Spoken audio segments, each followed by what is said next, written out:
صل على سيدنا محمد يا رب صل وسلم دائما ابدا على حبيبي. نبی کی 9 بیویاں. جب ان ازواج نے آپ سے مانگا کہ بھئی ہمارے گھر میں 40 دن چولہا نہیں جلتا، پیسے نہیں ہیں، راشن نہیں ہے، تو آپ صلی اللہ علیہ وسلم نے کیا فرمایا؟ قرآن کی آیتیں نازل ہوئیں. یا ایھا النبی قل لازواجک، آپ اپنی بیویوں سے کہہ دیجئے اگر تمہیں دنیا کی دولت چاہیے تو میں تعالینا امتعکن، میں تمہیں پیسے دے دیتا ہوں، واسرحکن سراحا جمیلا، اور عزت کے ساتھ تم سب کو رخصت کر دیتا ہوں. بھئی کسی پیسے والے سے شادی کر لو. کیوں اللہ نے ہمارے نبی کے لیے غربت کو سلیکٹ کیا تھا؟ حالانکہ آپ مالدار بننا چاہتے بن سکتے تھے، لیکن نبی آخری نبی ہے نا، تو اس میں کیا حکمتیں ہیں وہ میں بھی نہیں چھیڑوں گا. ہمارے نبی کی جو غربت تھی وہ اختیاری تھی. اختیاری کا مطلب آپ نے خود اپنے آپ کو مسکین رکھا ہوا تھا. یہ نہیں کہ آپ کے پاس پیسہ نہیں تھا، پیسہ آتا تھا سارا صدقہ کر دیتے تھے. صبح آیا شام تک نہیں بچا، شام کو آیا صبح تک نہیں بچا. لیکن مجھے اور آپ کو اس طرح کرنے کی شریعت میں اجازت نہیں ہے. آج سے پتہ چلے آپ نے سارے بینک خالی کیے، سارا سونا وونا گھر کے پلاٹ کی فائلیں والے بیچ باچ کے تمبو لگا کے روڈ پہ آ کے بیٹھ گئے اور بیگم سے کہہ رہے ہو رہنا ہے اسی طرح رہو تمبو میں ورنہ نکلو. یہ آپ کو اجازت نہیں ہے. کیوں نہیں ہے؟ یہ ٹاپک نہیں ہے میرا، کیونکہ میں نے اگر اس ٹاپک پہ چلا گیا تو یہ جو ٹاپک آج لے کے چل رہا ہے وہ چینج ہو جائے گا. بس ابھی فی الحال یقین کر لیں کہ مولوی صاحب اگر کہہ رہے ہیں تو علم کی بنیاد پہ کہہ رہے ہوں گے. تو یہ نبی کے لیے اللہ نے اس طرز زندگی کو سلیکٹ کیا ہے، میرے اور آپ کے لیے یہ نہیں ہے. ہمارے اور آپ کے لیے کہ تمیز سے اچھے بچوں کی طرح کماؤ، کچھ جمع بھی کرو، خرچ بھی کرو، گھر والوں پہ ہاتھ بھی کھلا رکھو، اچھے بچوں کی طرح اس طرح سے زندگی گزارو. فنٹر بننے کی کوشش فرض واجب نماز روزہ یہ پورے کرو بس. لیکن نبی کا معیار اونچا تھا. تو نبی صلی اللہ علیہ وسلم نے فرمایا تعالینا امتعکن واسرحکن سراحا جمیلا، میں تمہیں رخصت کر دیتا ہوں، کسی مالداروں سے شادی کر لو. اس زمانے میں طلاق یافتہ بیوہ کی شادی ہونا کوئی مسئلہ نہیں تھا، ایک سے ایک رشتہ مل جاتا تھا. یہ تو ہمارے زمانے میں نحوست ہے کہ نہیں ہوتی شادیاں. اور اگر تم اسی طرح رہنا چاہتی ہو تو اسی طرح غربت میں میرے ساتھ گزارا کرنا پڑے گا. تو تمام کی تمام امہات نے، نبی نے ان کو طلاق کا باقاعدہ اختیار دیا. یہیں سے علماء نے مسئلہ نکالا ہے کہ طلاق مرد خود بھی دے سکتا ہے، بیوی کو طلاق کا اختیار بھی دے سکتا ہے. اگر مرد اپنی بیوی سے کہہ دے کہ میں نے تجھے طلاق کا اختیار دیا تو یہ اختیار عورت کے پاس بھی آ جاتا ہے، پھر وہ اپنے اوپر طلاق واقع کر سکتی ہے. اس سے بھی پتہ چلتا ہے کہ عدالتی خلا جو آج کل چل رہا ہے اس میں اسلام میں اس کی کوئی حیثیت نہیں ہے، کیونکہ مرد جب بیوی کو رائٹ دے گا تو ہوگا، کورٹ کے دینے سے نہیں ہوتا. جج صرف اپنی بیوی کو طلاق دے سکتا ہے، دوسروں کی بیویوں کو جج طلاق نہیں دے سکتا. یہ بار بار بیان کرتا رہا ہوں میں، کیونکہ دنیا کا نظام چینج ہو رہا ہے، ہر جگہ ایسا ہی ہو رہا ہے. یہ جو آج کل سسٹم چینج ہو گیا نا، تو اب کیا ہے، اللہ یہ کہ چند صورتوں میں جج بھی دے سکتا ہے، وہ الگ ٹاپک ہے. تو نبی صلی اللہ علیہ وسلم نے طلاق کا باقاعدہ اختیار دے دیا. یہ نہیں کہا کہ تم چاہتی ہو تو میں تمہیں طلاق دے دیتا ہوں، نہ، باقاعدہ رائٹ دے دیا کہ اپنے اوپر واقع کر لو. حضرت عائشہ رضی اللہ تعالی عنہا کا جب نمبر آیا، اچھا عورت اگر اسی مجلس میں وہ اختیار واپس کر دے تو ختم ہو گیا اختیار. مرد نے جس مجلس میں اختیار دیا نا اس مجلس کے ساتھ رہتا ہے. ہمیشہ کے لیے دے دیا تو ہمیشہ کے لیے، مجلس کے ساتھ دے دیا تو جب تک اس مجلس میں ہے طلاق واقع کر سکتی ہے، جب مجلس ختم ہو گئی تو طلاق کا آپشن بھی ختم. تو نبی نے حضرت عائشہ کو سے بھی فرمایا کہ تمہیں بھی میں اختیار دیتا ہوں، لیکن آپ نے فرمایا جلد بازی نہ کرنا.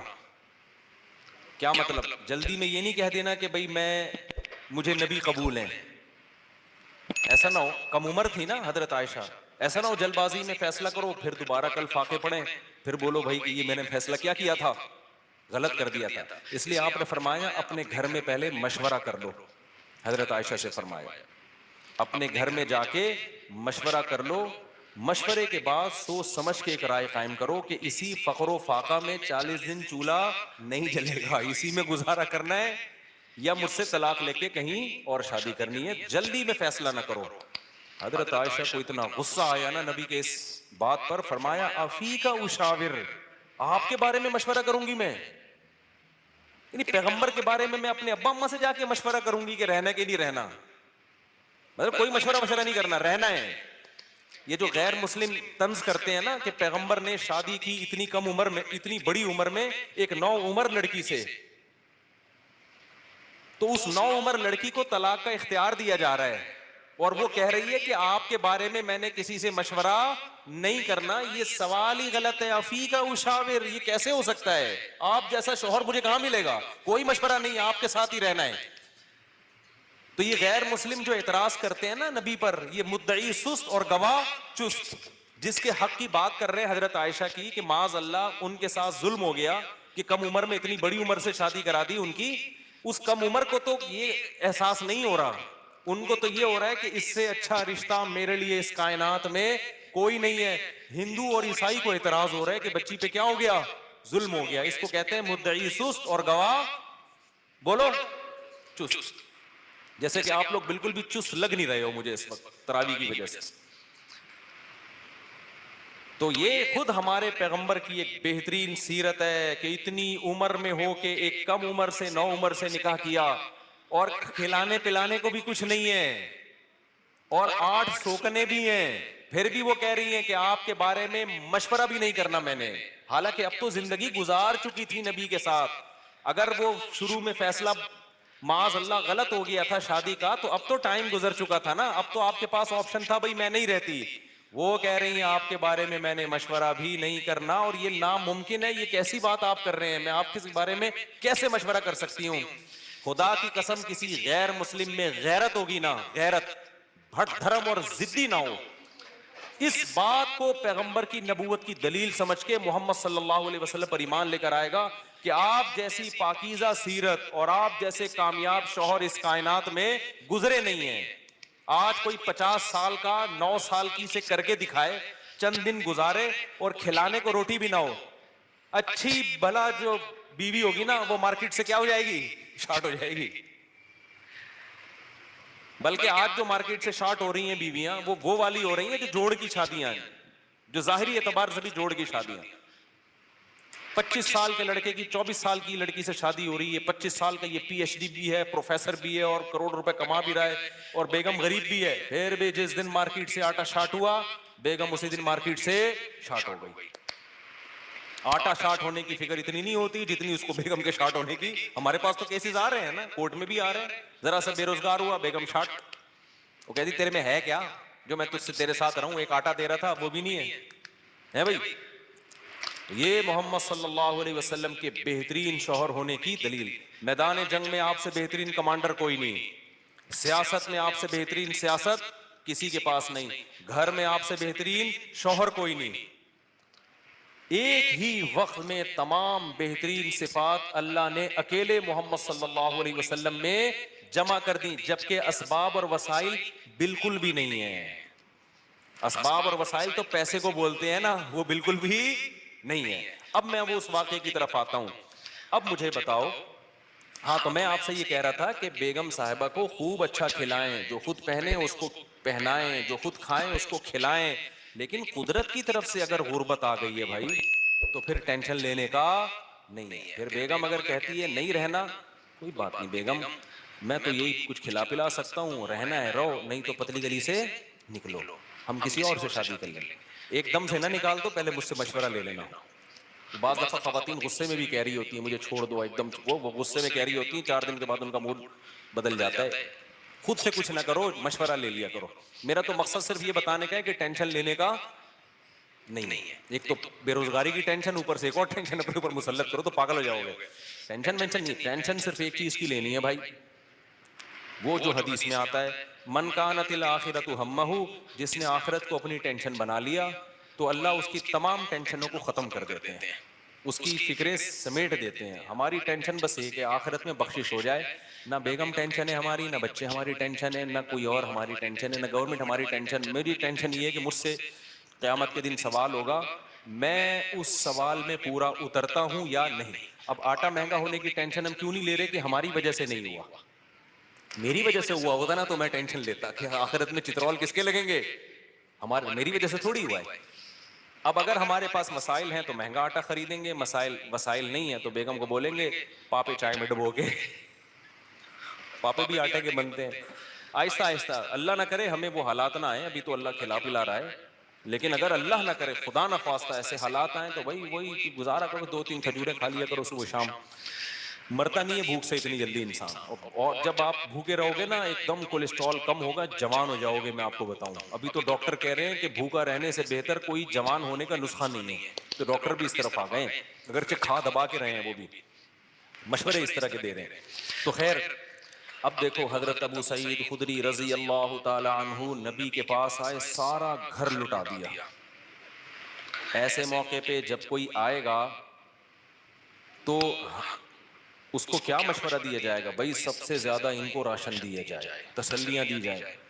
لیکن نبی کے سامنے آئے، ہاتھ پھیلایا، یا رسول اللہ میری ماں نے بھیجا ہے، باپ بھی شہید اور بھائی بھی شہید، اور احد میں آپ کی خاطر شہید ہوئے ہیں، آپ نے کہا تھا لڑائی کے لیے جاؤ۔ نبی نے فرمایا من یستعفف یعفہ اللہ، یاد رکھو جب تک آخرت میں ایمان نہیں ہے نا، غیرت کے علاوہ سب کچھ آئے گا آپ کے اندر۔ میں نے بڑے بڑے لالچی لوگ دیکھیں، داڑیاں ٹوپیوں والے، ایسے نور ان کے چہروں پہ برس رہے ہوتے ہیں نا، آدمی کہتا ہے پتہ نہیں کہاں سے نور کی کریمیں لگائی ہیں اس نے۔ ایسے مکار لچڑ ہوتے ہیں نا کہ آپ کی سوچ ہے مذہب کا منجن بیچتے ہیں۔ میں نام لے کے بتا سکتا ہوں کون کون یہ کام کر رہا ہے، لیکن فتنہ کھڑا ہو جائے گا۔ نام لے کے بتا سکتا ہوں کون داڑھی ٹوپی کا منجن بیچ رہا ہے، ایسا نیک لگے گا جیسے اس سے بات ایسی کرے گا اللہ رسول کے علاوہ کوئی بات ہی نہیں۔ مجھے ڈر لگتا ہے غصے میں کہیں میرے منہ سے نام نہ نکل جائے ان لوگوں کا، لیکن ایک بڑا فتنہ کھڑا ہو جائے گا، اس لیے نام نہیں لے رہا میں۔ اور یہ مذہبی لوگوں میں منجن بہت ہے، کیونکہ مذہب کے نام پہ نا منجن بکتا بڑی جلدی ہے، لوگ یقین کر لیتے ہیں حضرت جی اتنے نیک، ماشاءاللہ بغلیں بھی صاف حضرت کی اور اتنے خوبصورت۔ تو یاد رکھو فراڈی آدمی کے لیے داڑھی رکھنا اور پگڑی پہننا کوئی مشکل کام نہیں ہے۔ فراڈی یہ کام کر بھائی داڑھی ٹوپی، داڑھی رکھنا ضروری ہے، لیکن یہ بھی تو ہو سکتا ہے چور نے داڑھی رکھی ہو لوگوں کو الو بنانے کے لیے۔ مدرسے والے کبھی چور نہیں ہوتے، چور لوگ مدرسہ کھول لیتے ہیں کہ پیسہ آئے گا۔ بڑے بڑے ٹرسٹ چل رہے ہیں جو بڑے بڑے فراڈی ہیں، سارے ٹرسٹ فراڈی نہیں ہیں لیکن فراڈی ٹرسٹ بھی ہیں بہت سارے۔